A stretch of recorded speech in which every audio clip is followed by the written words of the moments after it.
আসসালামু আলাইকুম। আজকে হচ্ছে আমরা বরিশাল বোর্ড 2023 সলভ করব ভেক্টরের। তো প্রথমে আমরা কোশ্চেনটা পড়ে নেই। নাহিন এবং জাহিন একটি ভারী স্থির ট্রাকে দুটি রশি বেঁধে টেনে নিয়ে যাচ্ছিল। রশি দুটির মধ্যে আলফা কোণ সৃষ্টি হয়। ট্রাকটি নাহিনের দিকে সরে যাচ্ছিল। নাহিন জাহিনকে আরো বেশি বল প্রয়োগ করতে বলল।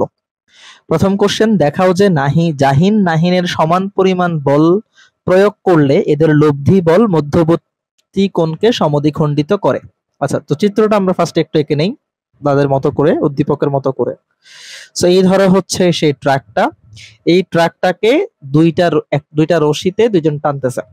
ধরো এদিকে টানতেছে নাহিন, এদিকে টানতেছে হচ্ছে জাহিন। বলতেছে 3 নম্বর কোশ্চেন, বলতেছে দুইজন সমান পরিমাণ বল প্রয়োগ করবে। তাহলে আমরা ধরে নিলাম দুজনে সমান পরিমাণ বল প্রয়োগ করছে এবং তাদের মধ্যবর্তী কোণ আমরা ধরে নিলাম হচ্ছে আলফা।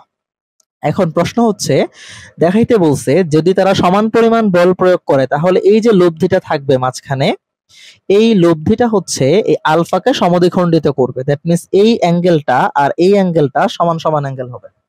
আচ্ছা, তো আমরা ধরে নেই যে লব্ধির সাথে যে কোনো একটা ভেক্টরের উৎপন্ন কোণ হচ্ছে থিটা। আমরা ধরি লব্ধি আর এর সাথে, লব্ধি আর এর সাথে আমরা জাহিনেরটা ধরে নিই, একই তুমি নাহিনেরটাও ধরতে পারো। জাহিনের উৎপন্ন কোণ থিটা। আচ্ছা, তো আমরা এখন tan থিটার ফর্মুলা অ্যাপ্লাই করব এখানে। তাহলে আমাদের থিটার মান যদি আলফা বাই 2 হয় তাহলে আমাদের কিন্তু অ্যান্সার শেষ। আমরা জানি লব্ধি যার সাথে কোণ উৎপন্ন করে সে সিঙ্গেল থাকে। যেহেতু এখানে দুইটাই সমান সমান এফ, তাহলে একটাকে লিখলেই চলে। এফ উপরে বসবে এফ সাইন আলফা, নিচে বসবে এফ কজ আলফা। আচ্ছা, তো আমরা জাস্ট একটু এখানে ক্যালকুলেশন করব এখানে। এখন এখানে সাইন আলফা থাকুক, আমরা এখান থেকে এফ কমন নেই। কমন হলে কি থাকতেছে? 1 প্লাস কজ আলফা। দেখো 1 প্লাস কজ আলফা, তাহলে এফ এফ কাটাকাটি, উপরে সাইন আলফা, নিচে থাকতেছে 1 প্লাস কজ আলফা। আচ্ছা, এখন সাইন আলফাকে আমরা এভাবে লিখতে পারি, সাইন 2 ইন্টু আলফা বাই 2। আর 1 প্লাস কজ আলফাকে আমরা লিখতে পারি কস 2 ইন্টু আলফা বাই 2। কেন আমরা এগুলো লিখলাম? আমরা এখানে ত্রিকোণমিতির সূত্র প্রয়োগ করব। আমরা জানি সাইন 2a সমান হচ্ছে 2 সাইন এ কজ এ। আবার আমরা সূত্র জানি cos 1 plus cos 2a, 1 plus cos 2a equal 2 cos square a। এই সূত্রগুলো আমরা এখন এখানে প্রয়োগ করব। চলো প্রয়োগ করি আমরা।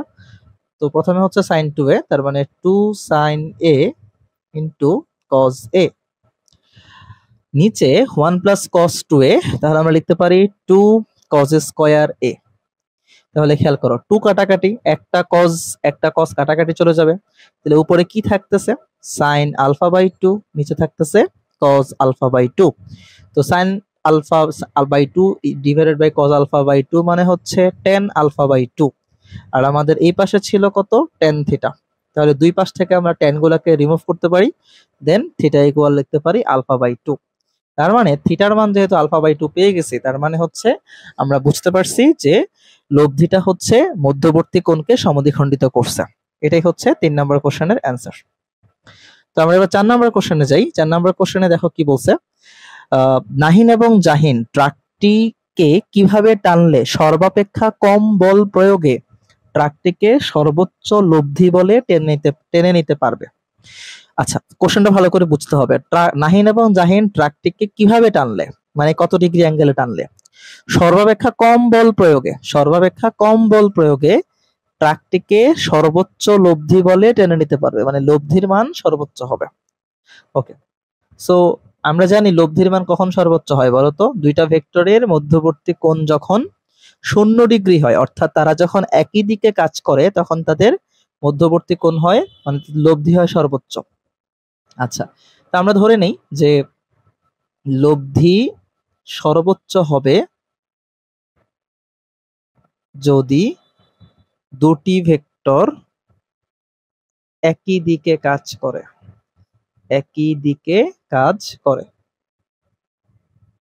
অর্থাৎ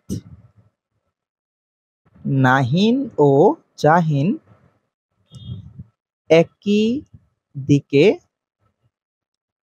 দড়ি টানে।